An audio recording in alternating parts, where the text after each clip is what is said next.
राधे राधे। हरे कृष्ण। कार्तिक मास महात्म्य 16वां अध्याय। राजा पृथु ने कहा, हे नारद जी, यह तो आपने महाप्रभु शंकर की बड़ी अद्भुत कथा सुनाई है। अतः कृपा करके आप यह भी बतलाइए कि उस समय राहु उस पुरुष से छूटकर कहाँ गया।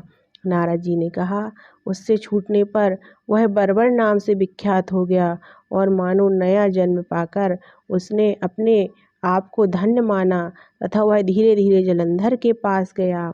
वहाँ उसने शंकर जी की चेष्टा कही। उसे सुनकर दैत्यराज को बड़ा क्रोध आया और उसने सब दैत्यों को सेना सजाने की आज्ञा दी। काल नेमी और शंभु निशुंभ आदि सभी महाबली दैत्य तैयार होने लगे। एक से एक महाबली दैत्य करोड़ों की संख्या में निकलकर युद्ध के लिए तैयार हो गए। महाप्रतापी सिंधु पुत्र शिवजी से युद्ध के लिए निकला। उसके आगे महर्षि शुक्राचार्य और छिन्न सिर राहु हुआ। फिर तो उसी समय जलंधर का मुकुट खिसक कर धरती पर पड़ा। आकाश में मेघ छा गए और बड़े अपशकुन हुए। उधर इंद्र आदि सब देवताओं ने एकत्र हो कैलाश पर जाकर शिवजी से जब वृत्तांत कहा और यह भी कहा कि आपने जलंधर से युद्ध करने के लिए जो भगवान विष्णु को भेजा था वह उसके बसवर्ती हो गए हैं तथा लक्ष्मी सह जलंधर के अधीन होकर उसके घर में निवास करते हैं। अब देवताओं को भी उसके यहाँ निवास करना पड़ रहा है। अब वह सागर पुत्र आपसे युद्ध करने को आ रहा है, अतः आप उसे मारकर हमारी रक्षा करो। देवताओं से यह सब सुन शंकर जी ने भगवान विष्णु से पूछा, हे ऋषिकेश, युद्ध में आपने जलंधर का संहार क्यों नहीं किया और बैकुंठ को छोड़कर आप उसके घर कैसे चले गए। तब भगवान विष्णु ने हाथ जोड़कर शिवजी से कहा, उसे आपका अंशी या लक्ष्मी जी का भाई होने के कारण नहीं मारा है। वह बड़ा ही वीर, वह देवताओं से अजेय है। मैं सत्य कहता हूँ कि उसे कोई भी नहीं मार सकता।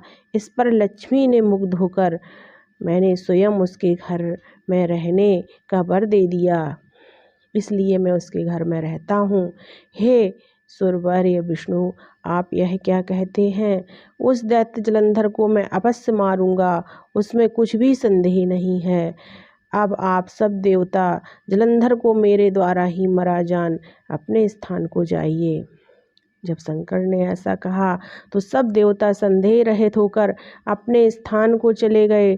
ठीक उसी समय पराक्रमी जलंधर अपनी विशाल सेना के साथ कैलाश पर्वत को घेर के सिंहनाद करने लगा। दैत्यों के नाद और कोलाहल से शिवजी क्रुद्ध हो गए। उन्होंने अपने नंदी आदि गणों को उसके साथ युद्ध करने की आज्ञा दे दी। कैलाश पर्वत के पास भीषण युद्ध होने लगा। दैत्यों ने अनेक प्रकार के अस्त्र शस्त्र बरसाने शुरू किए। भेरी, मृदंग, शंख और तीरों तथा हाथी घोड़ों व रथों के शब्द से धरती कांपने लगी।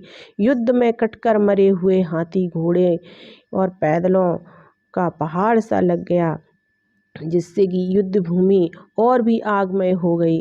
दैत्यों के आचार्य श्री शुक्राचार्य अपनी मृत संजीवनी विद्या से सब दैत्यों को जलाने लगे।